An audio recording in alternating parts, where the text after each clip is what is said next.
Hey, cover the combination, cover that new song, music video.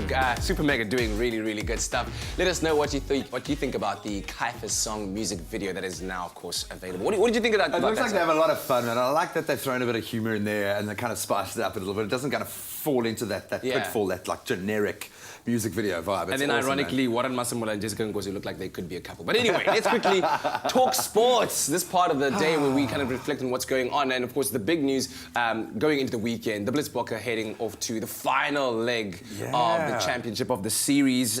Being crowned champions already, I wonder how that kind of weighs on the minds of the lad. Do you go in there and you try and give it fire? Do you just kind of stamp your name on it? I think they've created a culture of winning. I think it's the first time we've seen them come so close. Last year, we saw them miss out on an Olympic gold medal. They missed out on the World Series.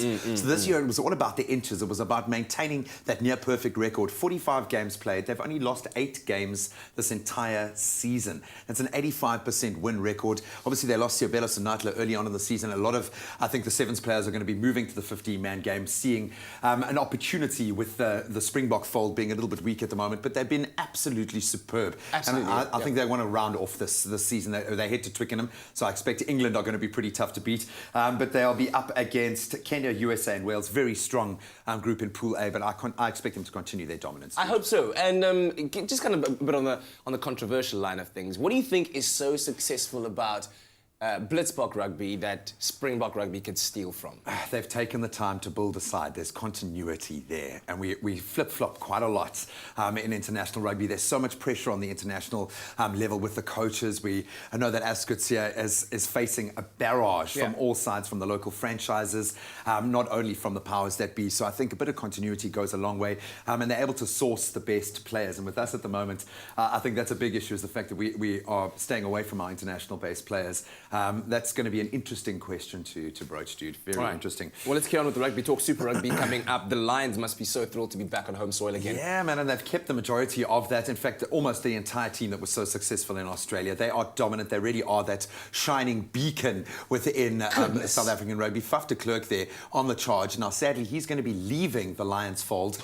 Australia not able to match a very impressive financial offer made by the Sale Sharks, who play, of course, in the English Premiership. So he's not going to be with them from next season. But I expect this one to produce fireworks. It's the Bulls, it's the Lions. It's one of the oldest, coolest rivalries in South Africa. There's no better derby, actually, I think. And we'll talk about the other fixtures just now, but I mean, we talk about players leaving the country to go and play overseas in France, in England.